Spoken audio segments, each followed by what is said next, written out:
Hello everyone, welcome back to my channel where we talk about Hungarian true crime cases, and my name is Tímea. Except that today we are not talking about a Hungarian true crime case, because today I wanted to try something new and read a Reddit story for you. Now why is that, you may ask? Well, the kind of videos that I put on my channel are really high production. I spend several hours trying to piece together the little pieces of the puzzle in the story, make a coherent script, and then translate everything, and then memorize everything, and then film and then edit. It takes about 15 to 20 hours to produce one video for my channel. So I just really wanted to try something that takes a bit less work and is still just as interesting, maybe even more interesting for some of you.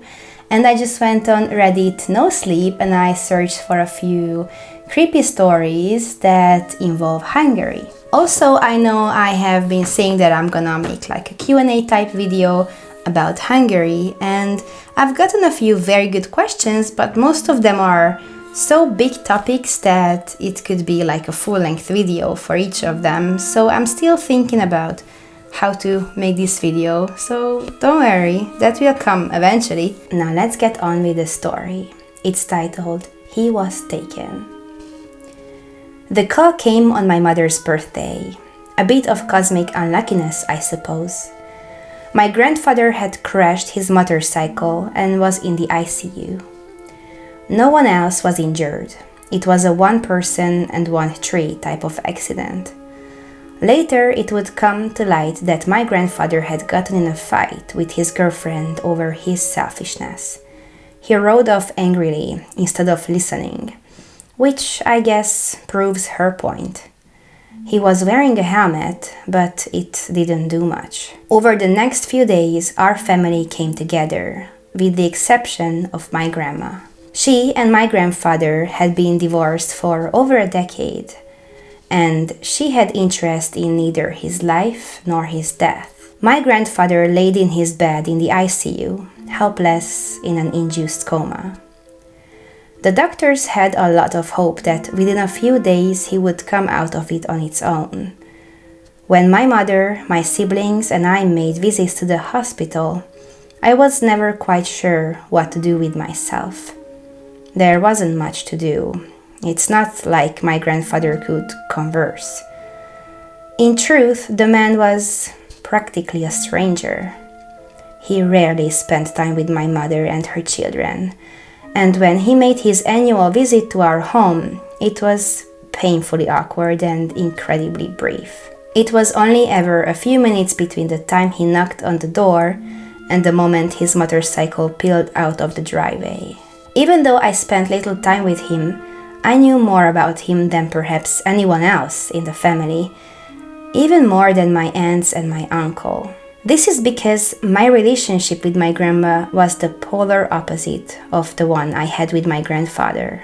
She and I spent lots of time together, and with me, she was incredibly honest and open, and her candor extended to her ending marriage with my grandfather. I heard all the stories, even the ones about things my aunts and uncle never found out. I had always known he was abusive, physically, emotionally, psychologically. From my mother's many horror stories from her childhood, but my grandma filled in the rest of the blanks. Suffice to say, my grandfather was a piece of fucking shit. 2 weeks after the accident, my grandfather still had not woken up. When the doctors spoke to us now, their faces were drawn and grim, their eyes dulled.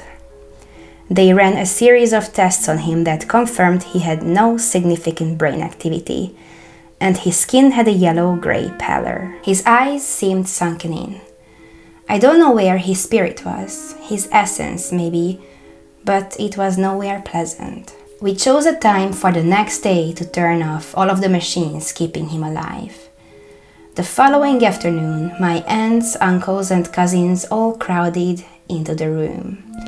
The nurses had washed my grandfather and shaved his beard, but the smell coming from him was overpowering. It was nauseating, and I swallowed hard as my throat became thick. "Do you smell that?" I gasped to my sister, trying not to breathe too deeply. "I don't smell anything, just shut up and be quiet," she replied. The smell was insane. I can't even describe how awful it was. It's by far the worst scent I've ever encountered in my 25 years of existence. I inched closer to one of my aunts, who was next to my grandfather's bed. The smell was even worse up close. "Do you smell that?" She just looked at me confusedly, obviously not knowing what I was talking about. The doctor came into the room and explained what he was about to do, and that it would take a few minutes for my grandfather to flatline and disappear. We all nodded, and the doctor detached all the wires and tubes, flicking off all the machines except the heart monitor. I stayed next to my aunt at my grandfather's bedside.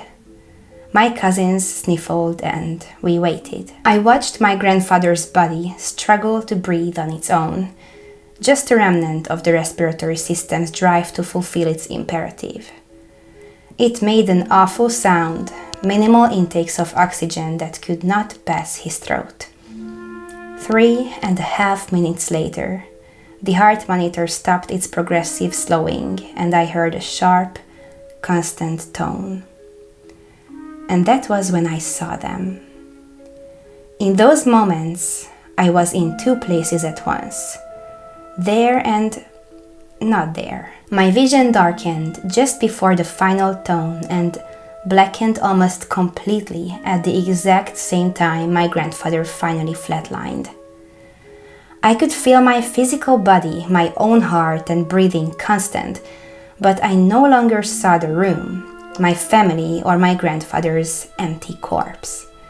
Instead, in the darkness, I saw two humanoid figures. Their faces were completely featureless, their forms made of something not distinctly corporeal. It was as if they were made completely out of a dim light. I saw my grandfather as he was in life, hesitantly and fearfully walking towards them as one stretched out its hand. They led him away into the shadows in the same way a police officer leads a handcuffed criminal to a squad car. Somehow I knew the creatures were aware of me. I don't know if they showed me what I saw on purpose, or if it was just that they didn't mind if I saw. I felt no fear or horror as I observed the scene, but my grandfather did. Did he know what was coming? Did he regret all his actions? The figures disappeared then and my vision cleared.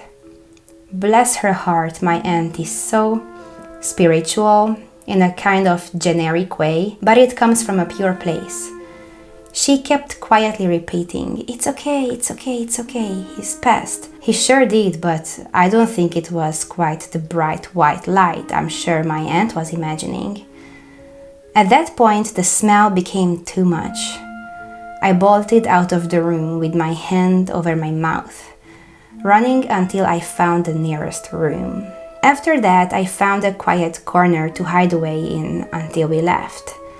I knew what had really happened and I couldn't look my family in the eye.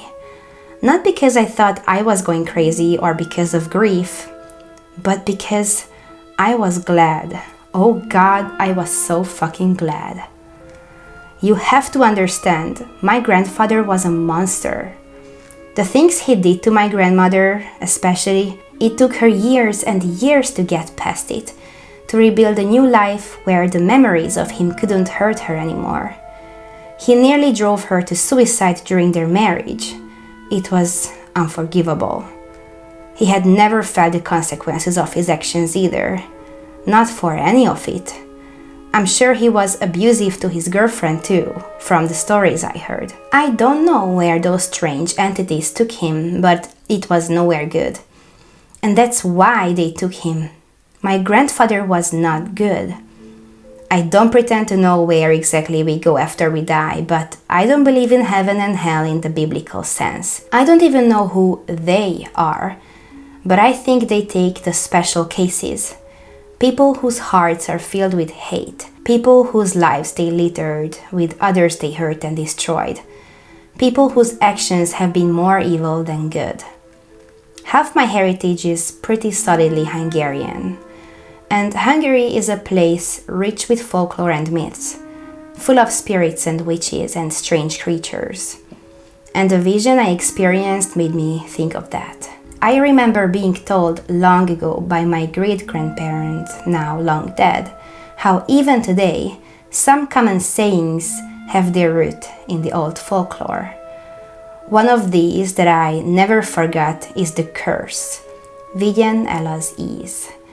Its direct translation is nonsense, but in the context it means, may the shadow soul take you.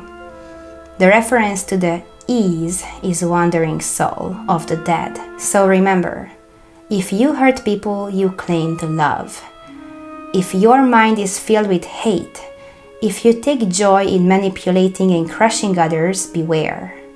When you die, your soul is homeless, defenseless, and displaced from your body. They will come for you too. Oh, okay. What did you think of this story?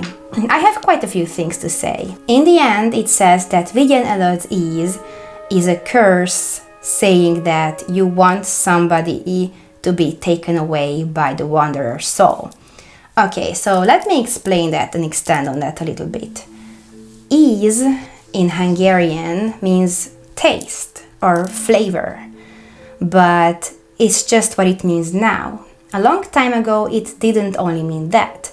It could also refer to the sickness of the mouth or of the teeth, like rotten, decaying teeth or having ulcers in the mouth, having mouth cancer. Those kind of things were all called taste because they tasted like shit. And Vigyen el means may it take you, so that much is right. So if you wish someone to be taken away by the taste or the flavor, then what you mean is that you want them to die because of an untreated mouth disease. But of course it has some figurative meanings as well. You could also interpret it as the taste or the flavor being some kind of demon or bad entity that causes sickness and decay, and it would explain why this person could smell this terrible stench. We have a lot of curses in Hungarian where you really have to be careful who you're saying it to, because I like to think that language is a spell. That's exactly what it is, and sometimes what you say can come true. You have to be careful what you wish upon others. We have a lot of sayings like fene would be some kind of skin disease, and it's also a figurative word for a demon or negative entity that causes skin diseases. Or it can also be a place where decay awaits you. And we just have a lot of words. If you say this to anyone, that Vigyen el az íz or a fene vigye el, then you can really curse someone. There is just my short explanation to make you understand the story a bit more. Let me know, do you believe in heaven and hell, or who do you think these terribly smelly entities could be? Was it an imagined experience? Do you think that this really happened to the person who wrote it, or is it just fiction? It's up to you. Let us know down in the comment section. But before we go, let me teach you another Hungarian word, and it is going to be for curse. Curse in Hungarian is átok. Átok. Today's engagement question is going to be just that. Do you believe in heaven and hell or not? Do you think that certain entities can exist in a realm that we don't typically experience? And let me know how you like this kind of a video. Should I only stick to true crime cases, or do you like these creepy stories? Don't forget to like this video, subscribe if you haven't already, because I have a lot of interesting things coming, and thank you so much for watching. See you next time. Bye!